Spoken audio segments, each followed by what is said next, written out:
اور پھل اللہ تعالیٰ کا فنش پروڈکٹ ہے. اس کے اوپر کبھی غور کریں, اللہ تعالیٰ پھلوں کا ذکر کیوں کرتا ہے دنیا میں بھی اور جنت میں بھی؟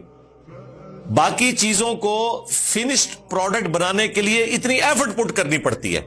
ہماری بیسک نیڈ یہاں پہ سب کانٹیننٹ کے لوگوں کی گندم ہے, لیکن سرکار فروٹ کے ساتھ تو کچھ بھی نہیں کرنا پڑتا. انار توڑیں کھا لیں, کھجور اتاریں کھا لیں, انگور توڑیں کھا لیں. فنشڈ پروڈکٹ ہے فروٹ, ویلیو ایڈیشن کوئی کرنی نہیں پڑتی, قدرت نے تیار کر کے آپ کو دیا ہوا ہے.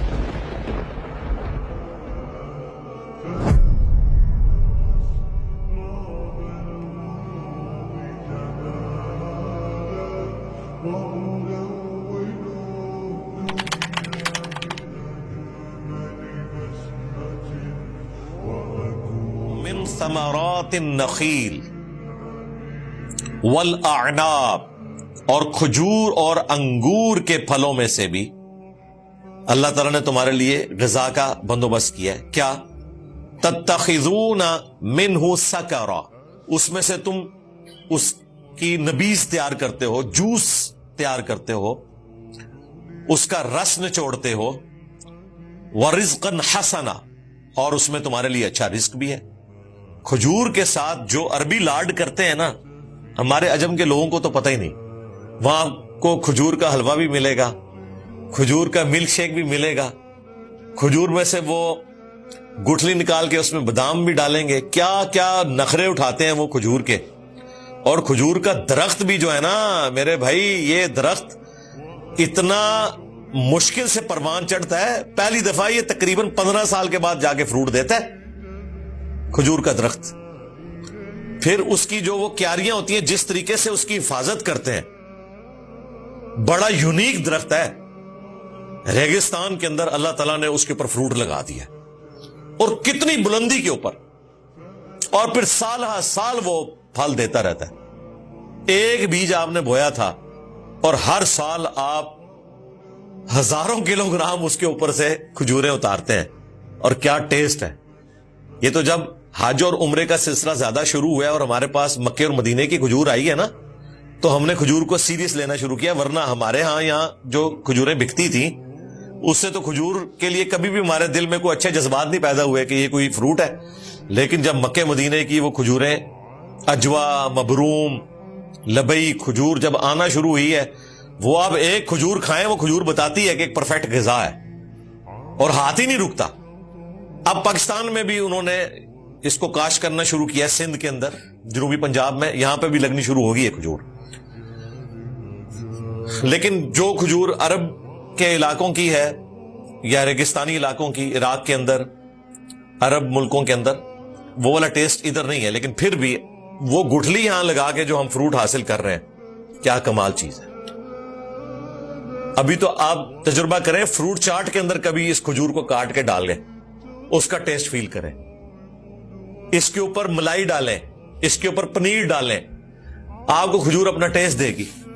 اس کا ملک شیک بنائیں, صرف عام حالت میں کھجور کھانا وہ بھی ٹیسٹ ہے. پھر اس کی نبیذ بھی ملتی ہے, یعنی وہ نشہ نہ کرنے والی, آپ سمجھ لیں شراب, جس طرح آب جو ہوتا ہے, کھجور کی بھی ہوتی ہے اس طرح کی.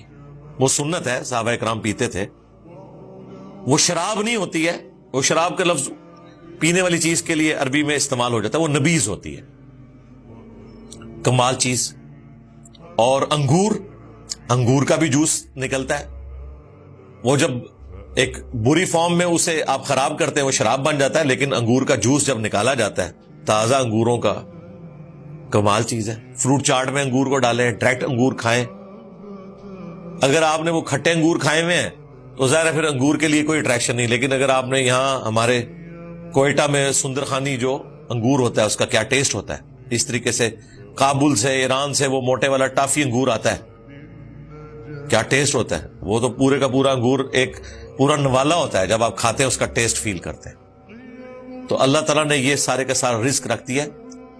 اس میں ایک شربت والا معاملہ ہے, کیونکہ اگلے زمانوں میں تو ظاہر ہے کہ آپ کے پاس چینی والا معاملہ کوئی نہیں ہوتا تھا. گنا بھی ہمارے ان علاقوں میں پایا جاتا ہے, ان علاقوں میں گنا نہیں ہوتا تھا کہ جس سے کوئی اس طریقے سے گڑ نکال لیں یا اس طرح کے معاملات. تو عرب ملکوں میں تو کھجور کے ذریعے وہ جو میٹھا جسے ہم کہتے ہیں نا کہ میٹھا ہو جائے کچھ، وہ یہی کچھ ہوا کرتا تھا. یہ تو چینی جب بیماری آئی ہے نا تو سویٹس کی دکانیں کھلنی شروع ہوئی ہیں، اور مجھے تو سخت نفرت ہے یہ جو سویٹس والا معاملہ ہے. انہوں نے آ کے نیچر کو ریپلیس کیا ہے. ورنہ پہلے لوگ کسی کے گھر فروٹ لے کے جاتے تھے، اب لوگ مٹھائیاں لے کے جاتے ہیں. یہ مٹھائی اکویلنٹ ٹو فروٹ بنائی گئی ہے. نیچرل چیز تو فروٹ ہے. میٹھا کسی کے گھر لے کے جانا ہے، بھلے تھوڑا لے جائیں، اسے آپ فروٹ دیں، بجائے یہ کہ سنتھیٹک چیزیں بنی ہوئی. چلیں خوشی کے موقع کے اوپر جب بڑے لیول کے اوپر آپ نے کوئی میٹھا تقسیم کرنا ہے اور خرچہ بھی چاہتے ہیں تھوڑا کم ہو جائے تو ٹھیک ہے، کوئی ایسا معاملہ ہو جائے. ادروائز تو فروٹ کے ہوتے ہوئے سویٹس کی دکانیں نہیں ہونی چاہیے.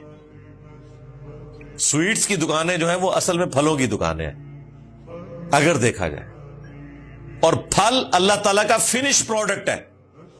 اس کے اوپر کبھی غور کریں اللہ تعالیٰ پھلوں کا ذکر کیوں کرتا ہے دنیا میں بھی اور جنت میں بھی. باقی چیزوں کو فنشڈ پروڈکٹ بنانے کے لیے اتنی ایفرٹ پٹ کرنی پڑتی ہے. ہماری بیسک نیڈ یہاں پہ سب کانٹیننٹ کے لوگوں کی گندم ہے، یہ ہمارا مسئلہ ہے. دوسرے ملکوں میں کہیں پہ چاول ہے، کہیں پہ سی فوڈ ہے، کہیں پہ آلو ہے. ہم ذرا گندم شوق سے کھاتے ہیں. گندم کو روٹی تک پہنچانے کے لیے کیا کیا پاپڑ بیلنے پڑتے ہیں آپ کو. گندم اگائی جاتی ہے کتنی محنت سے، پھر اس کی کٹائی ہوتی ہے، پھر دانے الگ کیے جاتے ہیں، ان کو پھر پیسا جاتا ہے، پھر اس آٹے کو ایفرٹ کر کے گوندنا پڑتا ہے. گوند کے بھی فوراً روٹی پکائیں گے اس کا ٹیسٹ ہی کو نہیں بنتا، تھوڑی دیر کے لیے رکھا جاتا ہے. اس کے بعد بھی آگ جلانی پڑتی ہے، توا گرم کرنا پڑتا ہے، پھر اس پیڑے کو روٹی کی فارم میں لے کے جا کے اس کے اوپر رکھنا پڑتا ہے یا تندور میں گرم تندور میں لگانا پڑتا ہے، پھر جا کے اس کو ٹائملی اتارنا پڑتا ہے. تب یہ گندم اس قابل ہوتی ہے کہ آپ اسے استعمال میں لائیں. لیکن سرکار فروٹ کے ساتھ تو کچھ بھی نہیں کرنا پڑتا. انار توڑے کھا لیں، کھجور اتارے کھا لیں، انگور توڑے کھا لیں. فنشڈ پروڈکٹ ہے فروٹ، ویلیو ایڈیشن کوئی کرنی نہیں پڑتی، قدرت نے تیار کر کے آپ کو دیا ہوا ہے. ورنہ آپ امیجن کریں کہ اگر آم آپ کو اتنی ساری فیزز سے گزار کے آم کھانا پڑے تو کتنی ایفرٹ والا کام ہو، ہم تصور بھی نہیں کر سکتے. تربوز ہے، لے کے آتے ہیں بس کاٹتے ہیں، فنش پروڈکٹ ہے. یہ نہیں ہے کہ گھر لا کے رکھا ہے اور اب اس کے اوپر کوئی ایفرٹ پٹ ہونی ہے، کئی سٹیجز سے گزرنا ہے تو تب جا کے اس نے تیار ہونا ہے. نہیں، اسی لیے اللہ تعالیٰ نے فروٹ کا اتنا زیادہ ذکر کیا. ان فی ذلک لآیۃ لقوم یعقلون، بے شک اس میں نشانی ہے عقل والوں کے لیے. عقل والوں نے نشانی کیا لینی ہے؟ نشانی یہ لینی ہے کہ یہ تمام مخلوقات ایک کریٹر نے بنائی ہیں، اسی خالق نے مجھے پیدا کیا ہے. جس طرح یہ تمام چیزیں کسی مقصد کے لیے اس نے بنائی ہیں، دودھ کا مقصد ہے، کھجور کا مقصد ہے، انگور کا مقصد ہے، ان تمام نعمتوں کا مقصد ہے، مجھے بھی کسی مقصد کے لیے اس نے بنایا. اور اگر میں نے وہ مقصد پورا نہ کیا تو مجھے اس کے عذاب سے کوئی نہیں بچا سکتا.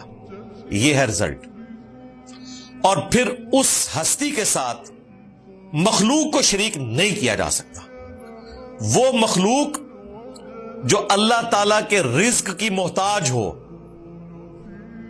جو کھانا نہ کھائے تو موت واقع ہو جائے، جو پانی نہ پیے تو موت واقع ہو جائے، جو مخلوق کھا لے اور وہ کھانا ہضم نہ ہو تو موت واقع ہو جائے، وہ کھانا اگر جسم سے نہ نکلے تو موت واقع ہو جائے، وہ مخلوق جو 24 گھنٹے میں ایک دفعہ نیند کی محتاج ہو، اگر نیند نہ پوری کرے اگلے 24 گھنٹے میں پرفارم ہی نہ کر سکے، وہ مخلوق جسے وقت کے ساتھ ساتھ بوڑھا ہو جانا ہو، اس کی انرجی کم ہو جانی ہو اور الٹیمیٹلی اسے موت آ جانی ہو، وہ کبھی بھی اللہ تعالیٰ کی ریپلیسمنٹ نہیں ہو سکتی، وہ خدا کی جگہ نہیں لے سکتی. انسان کو اللہ تعالیٰ نے ان 4 کمزوریوں کے ساتھ اتنا لاچار بنا دیا، بڑے سے بڑا انسان ہو، خواہ وہ پیغمبر ہو، کوئی اہل البیت میں سے ہو, کوئی صحابی ہو, یا ان بچاروں کا کوئی بزرگ ہو. وہ تو شاہی کوئی نہیں نا, چلو ایویں چگے ذکر کر دینا. کوئی اپنے آپ کو روٹی سے آزاد کر سکتا ہے؟ اللہ تو قرآن میں کہہ رہا ہے عیسیٰ اور ان کی ماں بھی روٹی کے محتاج تھے. ایسوں کو پوچھ رہے ہو جو تمہارے نہ نقصان کے مالک ہیں نہ نفع کے. اللہ اکبر. پوجنے کی بھی نفی ہوئی اور مشکل کشا ہونے کی بھی نفی ہوئی. یہاں پہ لوگ کہتے ہیں ہم تو نہیں بابوں کو پوج رہے. اللہ نے صرف پوجنے کی نفی نہیں کی, کہا کہ نفع نقصان کے مالک بھی نہیں. اور عیسیٰ اور اس کی ماں اگر کسی کے نفع نقصان کے مالک نہیں تو بابے تو شاہی کوئی نہیں. سیدھی جی گل ہے. 4 کمزوریاں روٹی کا محتاج کر دی ہے, وہ کسی بھی فارم میں ہو, کھانا. دوسری کمزوری ٹوائلٹ, ہاں جی. تیسری کمزوری نیند, اور چوتھی سب سے بڑی موت. یہ 4 کمزوریاں اگر دور کر دیں کسی انسان کو خدا کی حاجت ہی نہیں رہتی. انسان پھر ٹھیک ہے, چاہے وہ دعویٰ خدائی کرے, دعویٰ پیغمبری کرے, اسے کوئی فرق نہیں پڑتا. 4 کمزوریاں بس دور کر لے اپنی, کہ وہ کھانے پینے کا محتاج نہ ہو, نیند کبھی نہ آئے, اور ٹوائلٹ والا مسئلہ نہ ہو, کوئی بدحالی نہ ہو, بڑھاپا بھی, یہ ساری چیزیں اس میں شامل کر لیں, اور آخری چیز موت نہ آئے. لیکن یہ ساری کمزوریاں انسان کے ساتھ اٹیچ ہیں, اس لیے خدا انسان کی ضرورت ہے. اور مزے کی بات, جنت میں آپ کو یہ ساری خوبیاں مل جانی ہیں. جنت میں جو نعمتیں ہیں وہ زندہ رہنے کے لیے نہیں ہیں, ٹیسٹ کے لیے. جتنا مرضی کھائیں. بخاری مسلم میں ہے کہ ایک خوشبودار ڈکار آئے گی, سب کچھ ختم. ٹوائلٹ جانے کی بھی تکلیف بھی نہیں اٹھانی پڑے گی ایک ڈکار کے ساتھ. اور آپ کی خواہش ہے کہ میں یہ بھی کھاؤں, کھائیں. دنیا میں تو تھوڑی دیر کھانے کے بعد انسان اکتا جاتا ہے پیٹ بھر کے, ادھر کوئی نہیں ہے. پیٹ بھرے یا خالی رہے بھوک نہیں آپ کو لگے گی, ٹیسٹ کی وجہ سے کھائیں گے. اور وہ جو ٹیسٹ اللہ جنت میں دے گا وہ اس سے بڑھ کے ہے. جس طرح کہ دنیا میں ایک پیاسے شخص کو ٹھنڈے پانی کی قدر ہوتی ہے نا, لوگ اکثر پوچھتے ہیں کہ اگر بھوک نہیں ہوگی تو کھانے کا مزہ ہی نہیں آئے گا. نہیں, وہ جنت کی ڈائنامکس ہے, وہ ڈیفرنٹ ہے. وہاں پہ ٹیسٹ میں اللہ نے وہ چیز رکھ دی ہے کہ وہ بھوک سے بھی زیادہ ٹیسٹ دے گی آپ کو, جو دنیا میں بھوک کی وجہ سے انسان کھاتا ہے. بڑھاپا نہیں, 30 سال کی عمر ہے, بدحالی نہیں ہے, اللہ تعالیٰ کبھی ناراض نہیں ہوگا, اور کبھی موت نہیں آئے گی. لو جی موجے مارے. اس کے لیے میں نے ایک ٹرم ڈیوائز کی تھی کہ خالق اور مخلوق کا فرق رہ گیا. ادروائز اللہ تعالیٰ کی مہربانی ہے کہ اس نے حقیر انسان کو اپنے ساتھ خدائی میں شریک کر لیا ہے. اتنی بڑی نعمتیں دے دی کہ ٹھیک ہے مجھے بھی موت نہیں آنی, جا تجھے بھی موت نہیں آئے گی. میرا حکم بھی چلتا ہے, جا تیرا حکم بھی چلے گا. اتنی جنت کے اندر بدحالی تجھے نہیں آئے گی. خالق اور مخلوق کا فرق وہ اپنی جگہ ہے. چند سالوں کی زندگی دے, ہمیشہ کی زندگی حاصل کر لے. جو مسلم شریف میں حدیث ہے کہ دنیا اور آخرت کی مثال ایسے ہے جیسے کوئی شخص انگلی ڈبوئے سمندر میں, تو جو پانی لگے گا یہ دنیا ہے اور سمندر آخرت ہے. یہ نبی الاسلام کا فرمان. یارا اتنی کھول کھول کے باتیں بیان کی گئی ہیں کہ ہم تفکر نہیں کرتے. اگر تفکر کریں اور ان باتوں کو ویسے ہی سمجھیں جس طرح 2+2=4 سمجھتے ہیں, تو انسان تو یقین کریں ایک حدیث سے ہی آگے نہیں جا سکتا, تصور نہیں کر سکتا کہ اتنے بڑے درخت کہ 100 سال تک ایک گھوڑ سوار گھوڑا دوڑاتا رہے تو اس درخت کے سائے سے باہر نہ نکلے. یہ جنتیوں کو ایک درخت کی بات ہو رہی ہے. یہ باتیں ہمارے بزرگوں کو کبھی سمجھ آ ہی نہیں سکتی تھی. صحابہ تابعین کا ایمان بالغیب تھا, لیکن آج ہمیں سائنس نے بتا دیا ہے کہ کائنات کی چوڑائی کتنی ہے. ابھی جو اس وقت تک دریافت ہوئی ہے 93 بلین لائٹ ایئرز, 93 ارب سال تک روشنی چلتی رہے. اتنی تو کہہ رہے ہیں جی ہم نے یعنی ایسٹیمیٹ کر لیا, اس سے بڑی بھی ہو سکتی ہے. یہ بھی آپ کو لیٹسٹ فگر بتا رہا ہوں. 93 ارب سال روشنی چلے. اور روشنی کس طرح چلتی ہے؟ روشنی بھئی گھوڑے کی رفتار سے, جہاز کی رفتار سے نہیں چلتی. روشنی زمین کے 7 چکر کاٹ لیتی ہے 1 سیکنڈ میں. 40,000 کلومیٹر ہے سرکمفرنس, 3 لاکھ کلومیٹر 1 سیکنڈ میں. روشنی 1 سیکنڈ میں 3 لاکھ کلومیٹر چلی جاتی ہے, 1 سیکنڈ میں. آپ ایک دن کی کیلکولیشن کریں تو آپ کا چھوٹا موٹا کیلکولیٹر تو فیل ہو جائے گا کہ ایک دن میں روشنی کہاں پہنچ جائے گی. ایک سال میں جہاں پہنچ جائے گی نا وہ 1 لائٹ ایئر ہوتا ہے اور 93 بلین لائٹ ایئرس. میں کہتا ہوں 93 ایئرس لائٹ ایئرس بھی ہوتے ہیں نا, وہ بھی نہیں مزہ امیجن کر سکتا. 93 ارب لائٹ ایئرس, اور 1 ارب اتنا فگر ہے کہ اگر آپ 24 گھنٹے گنتی گنے نا تو 25 سے 30 سال چاہیے 1 ارب پورا کرنے کے لیے. تو اب آپ اندازہ کر لیں, یہ اللہ تعالیٰ نے اتنی بڑی کائنات رکھی ہے تو آپ سمجھ آتی ہے کہ واقعی یار 100 سال تک گھوڑا دوڑا لے. گھوڑا روشنی کی رفتار سے تو نہیں چلے گا. گھوڑے نے 100 سال میں جتنا فاصلہ طے کرنا ہے, روشنی نے تو وہ 5 منٹ میں طے کر لینا ہے. تو واقعی اتنی بڑی ہے کائنات بالکل. اور یہ وہ ہے جو ابھی دریافت ہوئی ہے, اور ابھی سائنٹسٹ ہمیں یہ بتا رہے ہیں کہ دنیا میں سمندر کے کناروں پر ریت کے جتنے ذرے ہیں نا یہ کم ہیں, پلانٹس اس سے زیادہ ہے. آپ تو ایک دریا کے, ایک شہر کے ایک چوراہے پہ کھڑے ہو کر اگر ایک مٹھی اٹھائے نا ریت کی, وہ نہیں گن سکتے. دنیا میں جتنے ساحل سمندر کی ریت ہے اس کا کوئی کیلکولیشن کر سکتا ہے؟ پاکستان کو صرف 700 کلومیٹر سمندر لگتا ہے, اور پاکستان کا تو ایریا دیکھا جائے تو کچھ بھی نہیں ہے. 700 کلومیٹر کی ریت, اس کا ایک ایک ذرہ گنے. یہ سائنٹسٹ کہہ رہے ہیں کہ یہ کم ہے, کائنات میں ستارے اس سے زیادہ ہیں. تو اب آپ کو سمجھ آ جائے گی بخاری مسلم کی حدیث کے آخری جنتی کو بھی 10 پلانٹ ارتھ ملیں گے, کوئی مشکل نہیں. 10 پلانٹ ارتھ, 10 گنا جنت.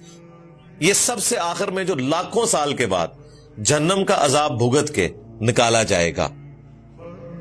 یہ اس کی بات نہیں ہو رہی ہے کہ جو بغیر حساب و کتاب کے جائے گا, نہ, یا حساب و کتاب کے بعد تھوڑی سی نیکیاں زیادہ ہوگی. وہ بالکل آخر میں جو بخاری مسلم میں ہے کہ اس کے پلے سوائے ایک نیکی کے کوئی نہیں ہوگی کہ اس نے زندگی میں ایک دفعہ لا الہ الا اللہ پڑھا ہوگا, بس قانوناً وہ خدا کے ماننے والا ہوگا, باقی اس کے پلے کوئی نیکی نہیں ہوگی. اسے بھی 10 گنا جنت مل جانی ہے. تو یہ کائنات اللہ تعالیٰ نے اتنی بڑی بنائی ہے. اللہم انا نسألک جنت الفردوس مع النبیین والصدیقین والشہداء والصالحین. محنت کرنی ہے تو جنت الفردوس کے لیے کرنی ہے, پیغمبروں کے ساتھ. اس سے نیچے کے لیے محنت ہی نہیں کرنی بھائی. ہاں, کیونکہ یہ ایک بار ہی آپ کا چانس لگنا ہے. جنت میں جا کے کوئی جنت الفردوس میں نہیں جا سکتا. جو کچھ کمانا ہے آپ نے وہ یہاں سے کما کے جانا ہے. یہ ہے اصل میں وہ کھیتی جس کو آپ نے بونا ہے اور آخرت میں جا کے کاٹنا ہے.